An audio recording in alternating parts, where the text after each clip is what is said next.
Audio क्रमांक 3। पुस्तक का नाम ईश्वर का विराट रूप। लेखक पंडित श्रीराम शर्मा आचार्य।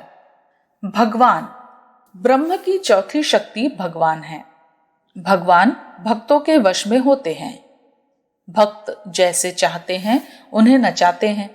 भक्त जिस रूप में उनका दर्शन करना चाहते हैं उसी रूप में प्रकट होते हैं और उनसे जो याचना या कामना करते हैं उसे पूरा करते हैं। भगवान की कृपा से भक्तों को बड़े बड़े लाभ होते हैं, परंतु यह भी स्मरण रखने की बात है कि केवल भक्तों को ही लाभ पहुंचाते हैं। जिनमें भक्ति नहीं है उनको भगवान से भी कुछ लाभ नहीं हो सकता। अनेकों देवी देवता भगवान के रूप हैं। जिस देवता के रूप में भगवान का भजन किया जाता है उसी रूप में वैसे ही फल उपस्थित करते हुए भगवान प्रकट होते हैं। भगवान की कोई स्वतंत्र सत्ता नहीं है। आत्मा की सशक्त क्रिया रूप को भगवान कहते हैं। आत्मा अनंत शक्तियों का पुंज है। उसकी जिस शक्ति को प्रदीप्त, प्रचंड एवं प्रस्फुटित बनाया जाए वह शक्ति एक बलवान देवता के रूप में प्रकट होती है और कार्य करती है। किसी पक्के गुंबजदार मकान में आवाज करने से वह मकान गूंज उठता है।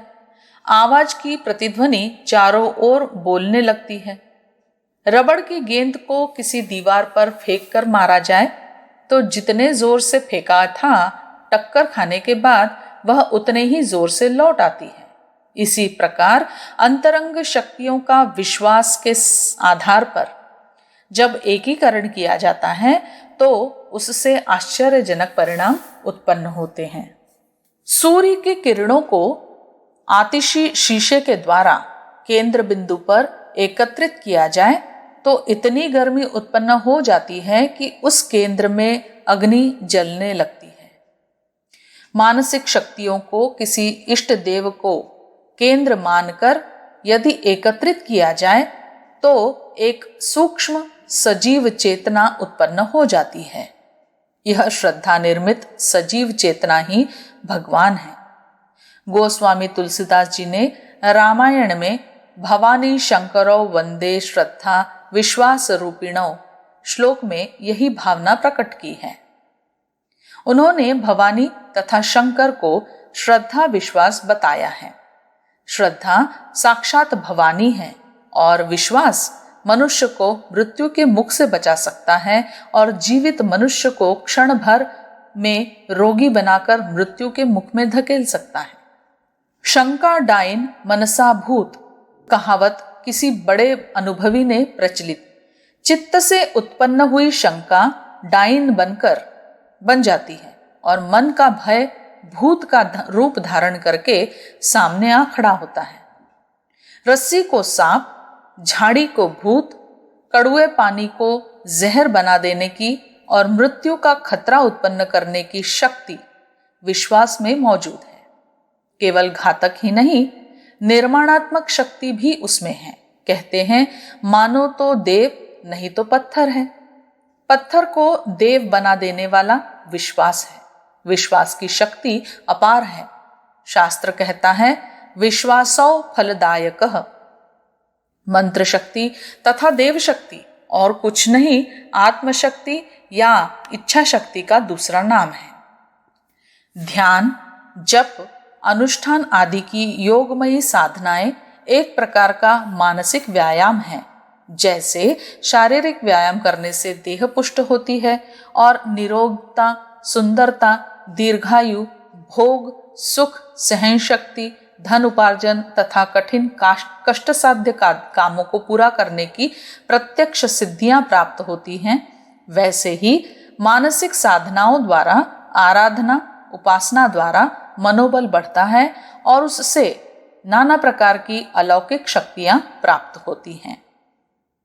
मंत्र शक्ति, देव शक्ति से जो कार्य पूरे होते हैं वे किसी दूसरे के द्वारा प्राप्त नहीं होते, वरन अपने ही पुरुषार्थ द्वारा, अपना आत्मशक्तियों द्वारा उपलब्ध होते हैं। साधना एक वैज्ञानिक प्रक्रिया है जिसके द्वारा आत्मशक्तियां बलवान होती हैं और मन चाहे परिणाम उपस्थित करती हैं। भक्त भगवान का पिता है। अपनी भक्ति द्वारा वह अपने भगवान को उत्पन्न करता है और पुष्ट करता है। जो अपने भगवान को जितना भक्ति का साधना का दूध पिलाता है, उसका भगवान उतना ही बलवान हो जाता है और जितना उसमें बल होता है उतना ही महत्वपूर्ण परिणाम वह उपस्थित करता है।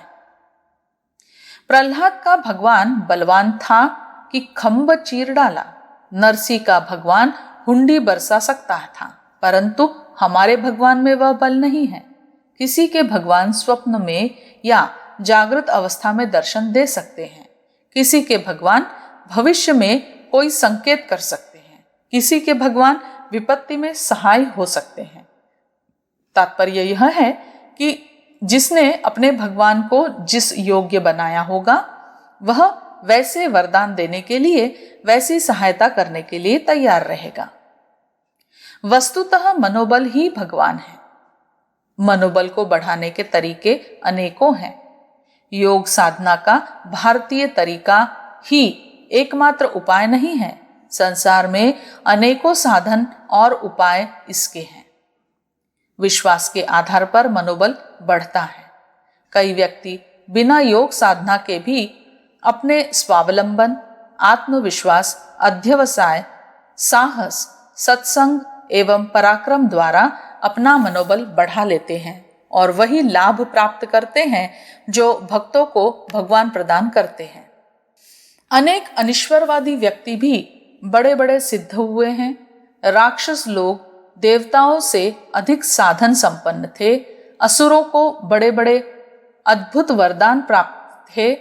आज भी वैज्ञानिक लोग बड़े बड़े अद्भुत आविष्कार कर रहे हैं। इस सब के मूल में उनकी मानसिक विलक्षण शक्तियां काम कर रही हैं। यह भगवान की ही कृपा है।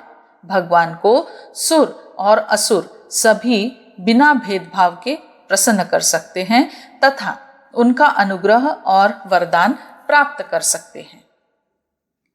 ब्रह्म की मूल सत्ता निर्लिप्त है। वह नियम रूप है।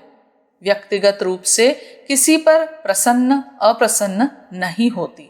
उस पर आराधना, पूजा या निंदा से कोई प्रभाव नहीं होता। अग्नि देवता को गाली देने वाले या पूजने वाले में भेद की कोई आवश्यकता नहीं। जो भी उसके नियमों के अनुरूप चलेगा लाभ उठावेगा, और जो अग्नि को अनियमित रूप से छुएगा निश्चय पूर्वक जल जाएगा। आत्मा का, ईश्वर का, विष्णु का यही नियम है। पर भगवान की लीला विचित्र है। वे भक्तवत्सल हैं। उन्हें जो जिस भाव से भजता है, कुएं की आवाज की तरह से उसे वैसे ही भजने लगते हैं। कीर्तन, कथा, जप, तप, पूजा, पाठ, ध्यान, भजन यह भगवान की प्रसन्नता के लिए ही है। श्रद्धा और विश्वास न हो तो सारे अनुष्ठान निष्फल हैं। भगवान से, आत्मबल से आस्तिक नास्तिक सभी अपने अपने ढंग से लाभ उठाते हैं।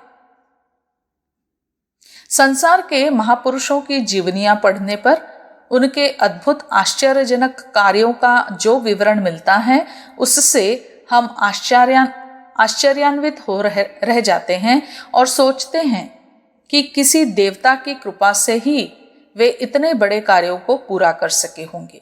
वह देवता भगवान है, जिसे मनोबल भी कहते हैं।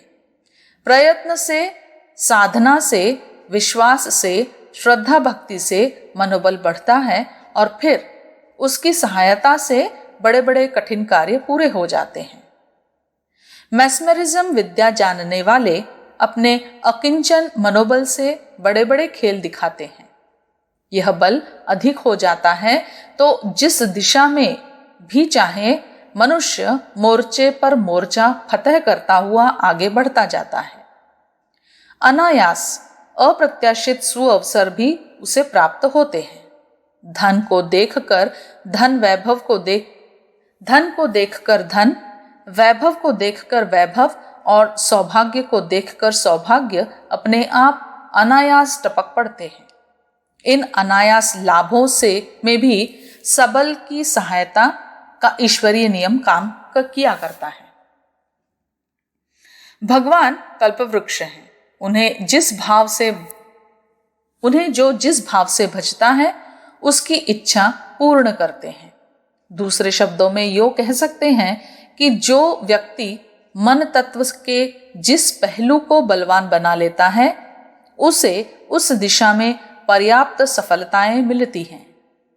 इस प्रकार चतुर्मुखी ब्रह्मा की क्रिया पद्धति इस सृष्टि में दृष्टिगोचर हो रही है। उपनिषदों में इसे 4 वर्ण वाला ब्रह्म भी कहा है। सत प्रधान आत्मा को ब्राह्मण, शासनकर्ता को स्वामी, ईश्वर को क्षत्रिय, लक्ष्मीपति विष्णु को वैश्य एवं भक्त के वश में पड़े हुए भक्त की इच्छा अनुसार कार्य करने वाले भगवान को क्षुद्र कहा जाता है। यह विचार भेद उनकी शक्तियों का रूप समझाने के लिए आचार्यों ने उपस्थित किया है। वस्तुतः उनकी अनंत शक्तियां हैं और वह मनुष्य की बुद्धि की पहुंच से बहुत अधिक आगे हैं।